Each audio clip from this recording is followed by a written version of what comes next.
नमस्कार दोस्तों, हम आपके सामने प्रस्तुत हुए हैं जीव विज्ञान की एक महत्वपूर्ण टॉपिक को लेकर, जिसमें हम जैव विकास से संबंधित तथ्यों का अध्ययन करेंगे कि किस तरह से जीवों का विकास हुआ और उनके कौन कौन से सिद्धांत हैं।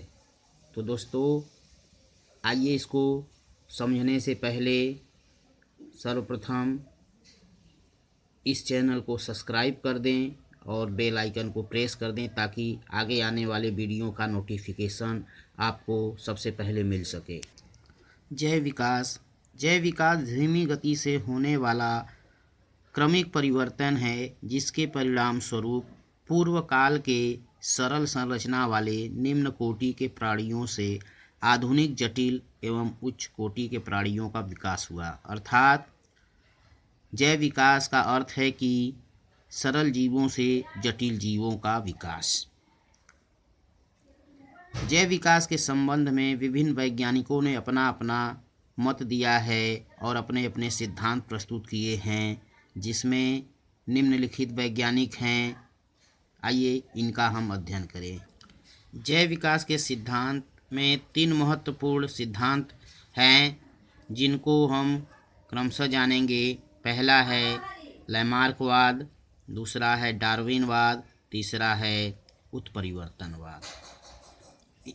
इन तीनों वादों में इन वैज्ञानिकों ने अपना अलग अलग मत प्रस्तुत किया है। तो आइए सबसे पहले हम जानते हैं लैमार्कवाद क्या है और इनके क्या सिद्धांत हैं। पहला सिद्धांत है लैमार्कवाद। इसे हम उपार्जित लक्षणों की वंशागति का सिद्धांत भी कहते हैं। इसे लैमार्क ने प्रतिपादित किया था और उनका पूरा नाम जीन बैप्टिस्ट टी लैमार्क है। यह फ्रांस के निवासी हैं। इन्होंने अपने सिद्धांत को अपनी पुस्तक फिलोसफिक जूलॉजिक में लिखी थी और यह पुस्तक सन 1809 ईस्वी में प्रकाशित की गई। इस पुस्तक में इन्होंने जीवों में होने वाले विकास का वर्णन किया है और अपने तथ्यों को निर्धारित किया। इन्होंने अपने निम्न तथ्यों को प्रकाशित किया है, जिसमें पहला तथ्य है आकार में वृद्धि की प्रवृत्ति, दूसरा तथ्य वातावरण का सीधा प्रभाव, तीसरा तथ्य है अंगों का उपयोग तथा अनुप्रयोग, चौथा तथ्य है उपार्जित लक्षणों की वंशागति। पहला तथ्य आकार में वृद्धि की प्रवृत्ति। पृथ्वी पर जितने भी जीव जंतु होते हैं वह छोटे होते हैं। एक कोशिका से उनका निर्माण होता है और जब वो पैदा होते हैं, पैदा होने पर उनकी जो आकृति होती है, शरीर की संरचना होती है, छोटी होती, लेकिन जैसे जैसे समय बीतता जाता है उनका शरीर वृद्धि करता रहता है। इस तरह प्रत्येक जीव अपने आकार में वृद्धि करता है। दूसरा है वातावरण का सीधा प्रभाव। इस तथ्य में लैमार्क ने बताया कि कोई भी जीवधारी जो वातावरण में रह रहा है उसके ऊपर वातावरण का सीधा प्रभाव पड़ता है। अगर वातावरण गर्म है, ठंड है, बरसात युक्त है, तो इसका इफेक्ट उस जीव पर जरूर पड़ता है। तीसरा उनका तथ्य है अंगों का उपयोग तथा अनुप्रयोग। इस तथ्य में उन्होंने बताया कि जो जीव जिस अंग का अधिक प्रयोग करते हैं उनका अंग विकसित हो जाता है और वह मजबूत हो जाता है, तथा जिस अंग का प्रयोग वह कम करते हैं वह अंग जो है धीरे धीरे निष्क्रिय हो जाता है और लास्ट में विलुप्त हो जाता है। कुछ अंग अवशेष के रूप में शरीर में पड़े रहते हैं। चौथा है उपार्जित लक्षणों की वंशागति। इस तथ्य में लैमार्क ने बताया कि वातावरण में होने वाले परिवर्तन से जीवों में जो लक्षण विकसित होते हैं उसे उपार्जित लक्षण कहते हैं और यह लक्षण पीढ़ी दर पीढ़ी आगे बढ़ते रहते हैं। इन्होंने अपने तथ्यों को प्रमाणित करने के लिए निम्नलिखित उदाहरण प्रस्तुत किए। आइए इनके बारे में अध्ययन करें। लैमार्कवाद के प्रमाण। लैमार्कवाद के निम्नलिखित प्रमाण हैं जिसमें उन्होंने अपने वाद को सिद्ध करने के लिए 2 उदाहरण प्रस्तुत किए, जिसमें पहला उदाहरण जिराफ का उदाहरण है और दूसरा उदाहरण सर्पों का। जिराफ के उदाहरण में लैमार्क ने अपने विचारों को समझाया है। उनके अनुसार जिराफ के पूर्वज छोटी गर्दन व छोटे कद के होते थे और अफ्रीका के घने जंगलों में रहते थे तथा जमीन पर उगी घास आदि खाते थे। वायु शुष्क होने से मैदान की घास सूखने लगी तथा जिराफ को वृक्षों से भोजन प्राप्त करने के लिए अपनी गर्दन तथा टांगों का अधिक उपयोग करना पड़ा।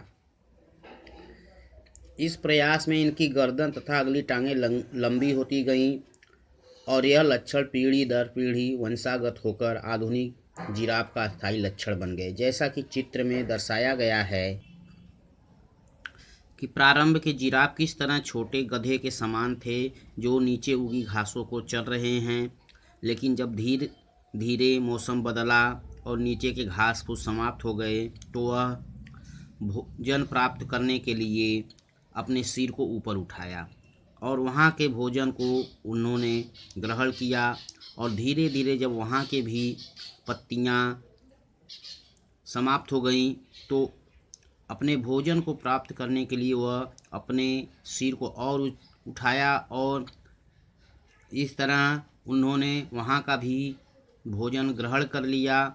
इसके बाद अगले चित्र में है कि जब वहाँ का भी पत्तियाँ समाप्त हो गईं तो जिराफ और ऊपर के पत्तियों को पाने के लिए अपने अगले पैर उचकाएं और सिर को खींचना चालू किया, जिससे कि जिराफ के जो अगले टांग और गर्दन है काफ़ी लंबे हो गए, वो आधुनिक जिराफ में परिवर्तित हो गए।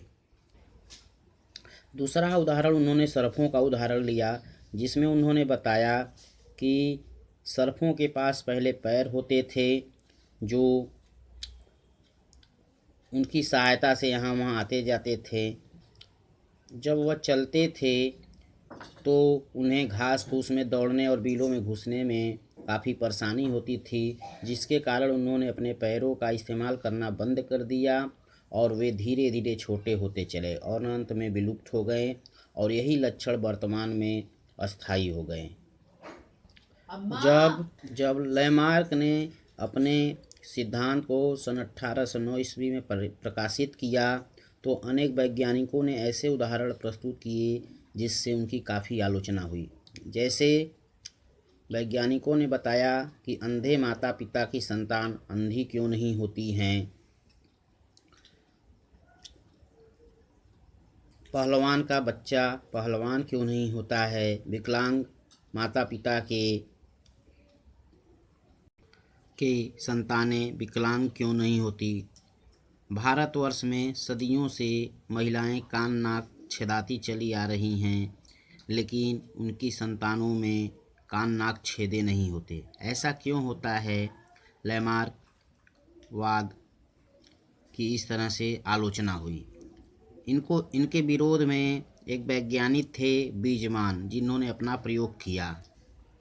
बीजमान ने 40 पीढ़ियों तक चूहों की पूंछ काटी, फिर भी अगली पीढ़ी में सामान्य लंबाई और चौड़ाई के पूंछ वाले चूहे उत्पन्न हुए, जबकि उनमें पूंछ नहीं होना चाहिए।